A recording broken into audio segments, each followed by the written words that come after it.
Hey guys, this is Anali and I am back with a new tutorial. This tutorial we will be discussing one of the problem regarding the forces on the plane. So guys, before that, if you haven't yet subscribed to my channel, do subscribe my channel and click on the bell icon to get the notification about the newly uploaded videos. So the problem here is mentioned, it consists of the one roller having the weight of 1500 Newton. This weight would be acting at its centroid only. Let us indicate it. So this is the weight 1500 Newton. It is having a diameter of 900 mm and it is resting against a step having the height of 150 mm.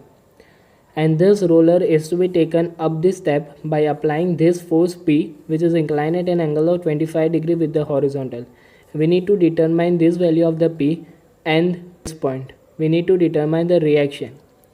So first of all, let us draw the free body diagram. For that, at each and every contact point there will be normal reaction acting.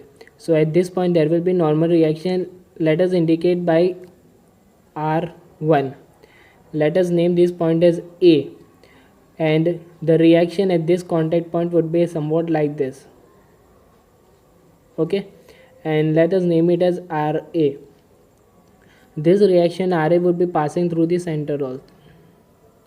Okay, and we need to determine this angle, this vertical angle. So this vertical angle can be determined easily.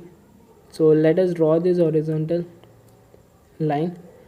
Let us name this point as A and this point as B. So in triangle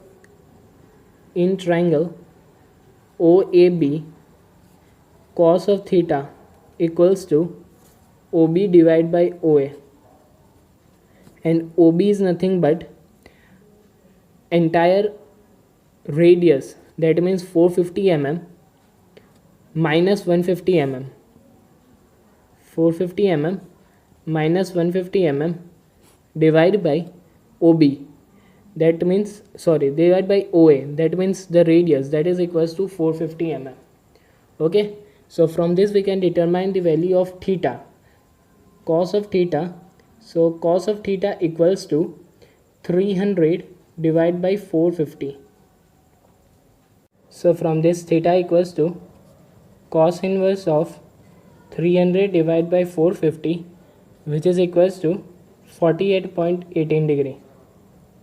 Okay, so we have determined this angle theta. Now this RA would be having the two component, one vertical component and one horizontal component. Also, when this roller is taken up this step, it will lose the contact at this point.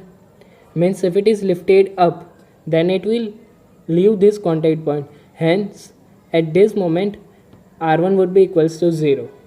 So we have got the three forces, that is 1500 Newton, P and RA, which is inclined at an angle theta with that of the vertical. So simply we need to apply the equilibrium conditions, that are sigma fx equals to 0 and sigma fy equals to 0. Okay, for that let us first draw the two components. So this is P, so this horizontal component would be nothing but P cos of 25 degree, and this vertical component would be nothing but P sin of 25 degree. Okay, similarly this RA is inclined at an angle of theta, so this would be RA cos theta and this would be RA sin theta. Okay, we are applying this equilibrium condition, that are sigma fx equals to 0 and sigma fy equals to 0. So first we are applying sigma fy equals to 0. So 1500 in downward direction, so minus 1500, sign convention like this. So minus 1500 plus P sin of 25 degree plus RA cos of theta, and theta is 48.18 degree, that is equals to 0. Take it as equation number 1. Now we are applying another equilibrium condition, that is sigma fx equals to 0. Sign convention be like this, and applying sigma fx equals to 0, we would be getting P cos of 25 degree which is equals to RA into sine of 48.18 degree, and taking RA in terms of P, we would be getting RA equals to 1.215 P. Okay, we would be substituting this value of RA in this equation. We would be getting 0.81 P plus 0.4226 P minus 1500, that is equals to 0. Solving this, we will be getting the value of P as 1216.15 Newton, and putting this value of P in this equation, we will be getting the value of RA as 1477.62 Newton. So we have obtained the value of P and RA as 1216.15 Newton and 1477.62 Newton respectively. So guys, that's all from my side. If you have any doubt, do comment in the comment section, and thank you guys for watching this video.